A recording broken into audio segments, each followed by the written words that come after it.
प्रकाश आंबेडकर यांनी मराठा आरक्षणावरती नेमकी काय प्रतिक्रिया दिलेली आहे आपण ती देखील पाहूयात। आपल्यासोबत सध्या प्रकाश आंबेडकर जी आहेत। सर, सुप्रीम कोर्टाने मराठा आरक्षणाबद्दल महत्त्वपूर्ण निकाल दिलेला आहे, आपली पहिली प्रतिक्रिया। मी दुर्दैव म्हणेन की गरीब मराठ्यावरती अन्याय झाला। पूर्ण मराठा समाज हा काही श्रीमंत नाही, त्याच्यापैकी 10% फक्त असणारा श्रीमंत आहे, उरलेला मराठा समाज हा असणारा गरीब आहे। परंतु ह्या निर्णयाला मी असणारा दोषी गरीब मराठ्याला सुद्धा धरतोय। याचं कारण की अनेक वेळा सांगूनही आणि अनेक वेळा मांडूनही की मराठ्यांच्या विरोधात इथला असणारा ओबीसी नाही, गरीब मराठ्याच्या विरोधात इथला असणारा ओबीसी नाही, आदिवासी नाही, शेड्यूल कास्टही नाही, गरीब मराठ्याच्या विरोधातला श्रीमंत मराठा आहे, हे अनेक वेळा माझं सांगून झालेलं आहे। परंतु गरीब मराठा आपली वेगळी आयडेंटिटी उभी करतोय असं कुठेही दिसत नाही। तर गरीब मराठा हा श्रीमंत मराठ्याबरोबरच त्या ठिकाणी जातोय। सगळ्यात मोठा 50%चा मुद्दा हा ठिकाणी उपस्थित करून सुप्रीम कोर्टाने केलेला आहे। दुसरा माझ्या अंदाजानं मेन जजमेंटमध्ये येईल आणि ते म्हणजे की ओबीसीचं आयोग जे आहे ते सुप्रीम कोर्टाच्या निर्णयामार्फत त्या ठिकाणी निर्माण करण्यात आलेलं आहे। आणि मी अनेक वेळा म्हणालेलो आहे की जोपर्यंत सुप्रीम कोर्टाचे निर्णय मान्य करून मराठा आरक्षण त्याच्यामध्ये कसं बसवायचं हे विचार केला नाही तर ह्याला आरक्षण मिळणार नाही। जे काही आयोग स्थापन करण्यात आले, हे आयोग केंद्र शासनाच्या असणाऱ्या आयोगाशी कुठंतरी जुळतंय का, जुळवून घेतले का, मान्यता करून घेतली आहे का, तर अजिबात नाही।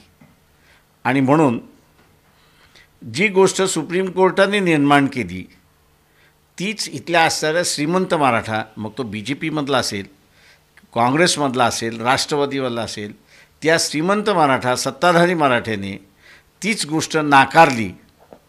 आणि आज आपल्याला असं दिसतंय की गरीब मराठ्याच्या विरोधात सुप्रीम कोर्टाचा निकाल आला आहे। गरीब मराठा जोपर्यंत स्वतःची पॉलिटिकल आयडेंटिटी निर्माण करत नाही, मी श्रीमंत मराठ्याच्या वेगळा असं जोपर्यंत तो दाखवत नाही, पंढरपूरच्या बाय इलेक्शनमध्ये त्यांना असणारा चान्स होता, परंतु गरीब मराठ्याने श्रीमंत मराठ्याबरोबर जाण्यामध्ये त्या ठिकाणी स्वादिष्ट मानलं। आणि आज आपल्याला असणारं दिसतंय की गरीब मराठा याला न्याय कुठे मिळत नाही। जो श्रीमंत मराठ्याबरोबर जातोय तो त्याला पूर्णपणे दुर्लक्षित करतोय, वापरतोय आणि खोटं असणारं आश्वासन त्या ठिकाणी देतोय। यापुढचा लढा हा जर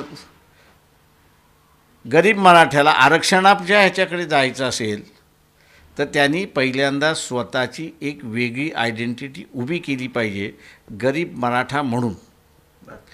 ती आयडेंटिटी जोपर्यंत उभी राहत नाही तोपर्यंत हा सामाजिक दृष्टिकोनातून मागासलेला आहे असं म्हणता येणार नाही।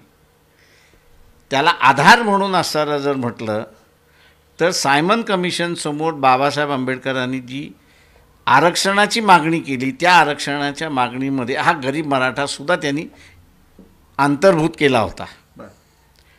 त्याच्यामुळे जोपर्यंत ही रेखा, स्पष्ट रेखा, श्रीमंत मराठा एका बाजूला आणि गरीब मराठा एका बाजूला, ही स्पष्ट रेखा जोपर्यंत होत नाही तोपर्यंत गरीब मराठ्याला एक वेगळी आयडेंटिटी उभी करता येईल असं मला त्या ठिकाणी दिसत नाही।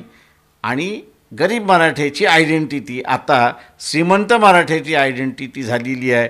एवढ्या शाळा आहेत, एवढे कॉलेजेस आहेत, एवढ्या बँका आहेत, एवढ्या पतसंस्था आहेत, एवढं अमुक आहे, हे सगळं सत्ताधारी मराठ्याकडे आहे, गरीब मराठ्याकडे याचं काही नाही। आणि म्हणून जोपर्यंत गरीब मराठा हा स्वतःची वेगळी आयडेंटिटी निर्माण करत नाही, त्या वेगळ्या आयडेंटिटीमुळे तो सोशली आणि शैक्षणिक दृष्टिकोनातून मागासलेला आहे असं त्याला दाखवता आलं तरच त्याला आरक्षण मिळेल अशी परिस्थिती आहे. यापुढे गरीब मराठा कशा रीतीने वागतो हे पाहणं महत्त्वाचं आहे. सर, जसं तुम्ही म्हणताय, खरं तर सुप्रीम कोर्टामध्ये ज्या पद्धतीने या संदर्भात मांडणी झाली, कुठेतरी कमी पडलंय का सरकार? कोणतं सरकार कमी पडलं तुम्हाला वाटतं? नाही, BJPचेही सरकार कमी पडले आणि राष्ट्रवादी काँग्रेसवाले तर अगोदरपासूनच नाकाराच्या भूमिकेमध्ये होते. मी जसं म्हणालो आहे की कमिशन, OBCचं जे कमिशन आलेलं आहे केंद्र, हे सुप्रीम कोर्टाच्या निर्णयातून आलेलं आहे. तुम्ही गायकवाड आयोग नेमलात, तुम्ही राणे आयोग नेमलात. हे आयोग शासनाचे आयोग होते, ते कमिशनचे आयोग नव्हते ना. या श्रीमंत मराठ्याने फार चांगल्या रीतीने असं की तुम्हाला आयोग पाहिजे ना गरीब मराठ्याला, देतो ना आम्ही. पण हे आयोग त्या केंद्राच्या आयोगाच्या संदर्भातून आलेले आहेत का? तर नाही.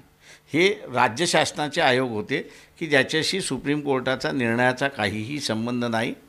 सुप्रीम कोर्टाने आरक्षणाचा मुद्दा निकालात लावण्यासाठी त्यांनी एक सिस्टम उभी केली. ती OBC आयोगाची सिस्टम उभी केली की त्यांना हे एक्झॅमिन करू द्या, त्यांना पाहू द्या की इथल्या असणाऱ्या गरीब मराठ्याला आरक्षणाची गरज आहे की नाही. तो आयोग बाजूला राहिला आणि ह्यांनी राणे आयोग उपस्थित केला, गायकवाड आयोग त्याच्यातला उत्साह उपस्थित केला की त्याच्याशी सुप्रीम कोर्टाच्या निर्णयाचा काही संबंध नाही आणि म्हणून त्यांनी ते अहवाल उचलले आणि फेकूनच दिले. ही पद्धत श्रीमंत मराठ्याने वापरली. मग तो काँग्रेसमधला असेल, राष्ट्रवादीमधला असेल किंवा BJPमधला असेल, त्यांनी ही पद्धत वापरली की गरीब मराठ्याला आरक्षण मिळणार नाही याची त्यांनी पूर्णपणे पुष्टी त्या ठिकाणी केली. आणि सातत्याने आपल्या माध्यमातून मी असं गरीब मराठ्याशी बोलत होतो की बाबा तुम्हाला फसवलं जातं आहे, तुम्ही आत्तापासून सावध राहा. सर, त्याचबरोबर आत्ता जर आपण लोकांची प्रतिक्रिया बघितली तर मराठा समाजातील काही लोकांचं असं म्हणणं आहे की OBC मधून आपल्याला आरक्षण दिलं जावं. ती मागणी पुन्हा सुप्रीम कोर्टात जाईल. OBCचा निकष म्हणजे त्या OBCचा मंडल आयोगाने लावलेला निकष, त्या निकषामध्ये मराठा समाज बसेल का? तर अजिबात बसणार नाही. त्याच्यामुळे ती मागणी न केलेली बरी असं मी त्या ठिकाणी मानतो आहे. OBCचं ताट हे वेगळं असू द्या आणि गरीब मराठ्याचं ताट वेगळं असू द्या. ते गरीब मराठ्याचं ताट पहिल्यांदा निर्माण करावं लागेल आणि ते निर्माण करायचं असेल तर गरीब मराठ्यांनी स्वतःची वेगळी आयडेंटिटी सोशली आणि पॉलिटिकली दाखवली पाहिजे. नुसतं सामाजिक संघटना, जिजाऊ ब्रिगेड, संभाजी ब्रिगेड या सामाजिक संघटनातून चालणार नाही. तर तुम्ही एक पॉलिटिकल सोशल ब्लॉक आहात. जसं OBC म्हणून एक ब्लॉक आलेला आहे, आदिवासी म्हणून एक ब्लॉक आलेला आहे, OBC म्हणून असणारा एक ब्लॉक आलेला आहे. तसा जो आणि ते आता पॉलिटिकली मूव्ह होतात, तशा रीतीने गरीब मराठा हा स्वतःचा पॉलिटिकल आयडेंटिटी निर्माण करत नाही.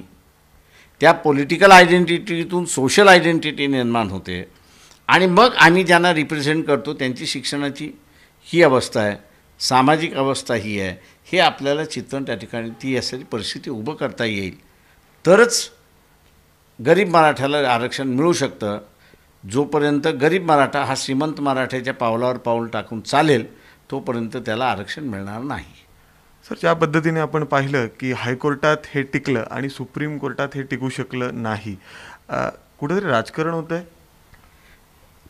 ते माझं म्हणणं आहे की सुप्रीम कोर्टामध्ये त्यांनी दिलेले त्यांचे निर्णय, त्या निर्णयामध्ये हायकोर्टाचं जजमेंट बसतं आहे की नाही न बसतं आहे याचं त्यांनी तपासून बघितलं आणि त्यांनी सांगितलं ह्याच्यामध्ये बसत नाही म्हणून आम्ही रद्द करतो.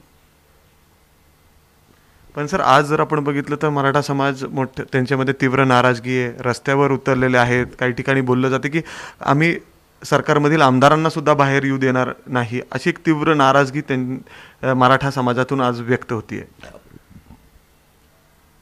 मला मान्य आहे की ही नाराजगी येणारच.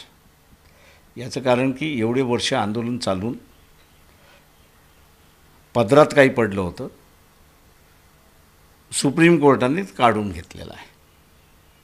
सुप्रीम कोर्टाच्या निर्णयाने ते काढून घेतलेलं आहे. त्याच्यामुळे आंदोलन होईल, आमदारांना घेरावे केल्या जातील, सांगितल्या जाते त्या प्रमाणात. आता पुढचा निर्णय काय घेतील ते बघणं त्याच्यातलं महत्त्वाचं आहे असं मी त्या ठिकाणी मानतो. जे कोणी आता आश्वासनं देत होती